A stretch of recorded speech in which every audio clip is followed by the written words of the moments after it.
"Stop opening things with your teeth," she said. "Number one, you'll break a tooth.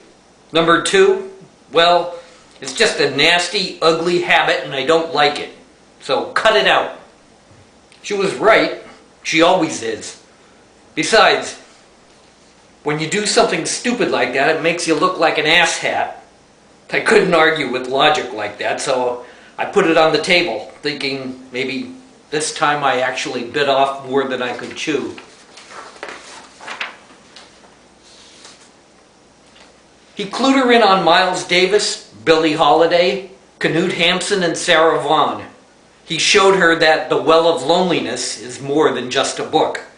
He played her Sketches of Spain, Kind of Blue, and every recording Janis Joplin ever made. He did all that and so much more. And the kindest thing she ever did for him was leave.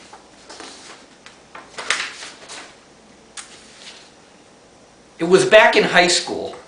I was a senior playing a very mediocre third base. I didn't play much because, well, to tell the truth, I wasn't very good.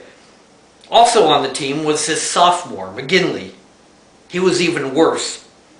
But he had the heart I lacked. He ran everything out at full speed, even in practice. Slow as he was, he'd be grinding his teeth, brow furrowed and sweating, and he'd run to first base. Hard. He ran hard. And he practiced hard and took all the crap we threw at him. We laughed when he'd fall, and we'd yell, "Eat him up, McGinley!" But every single time he got back up and kept on running. Pretty soon, "Eat him up, McGinley" became a rallying cry on the team. That was a long time ago, and I have no clue what's happened to him. But I sure as hell hope that slow-running, slope-shouldered, overweight bastard of a guy can still eat him up. I was walking through the parking lot today when I saw this old guy standing bent over in front of his car. He was wiping the headlight with a rag. Fascinated, I watched him work at it. He'd rub and step back and look, then rub some more. The car was spotless. I could have stood there all day watching, but I was running late. So I walked to my car, ignoring the wash me that someone had fingered into the hood. Put the car in gear and drove away. Yeah, it was going to be a good day.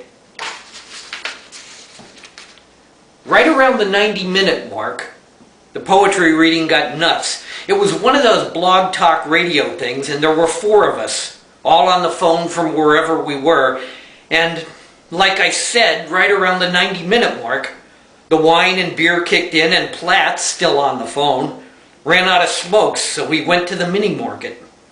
And in the lot, he sees this girl who was kind of cute, and he starts talking to her. "Hey, you like poetry? I'm on the radio right now. You want to hear some poems?"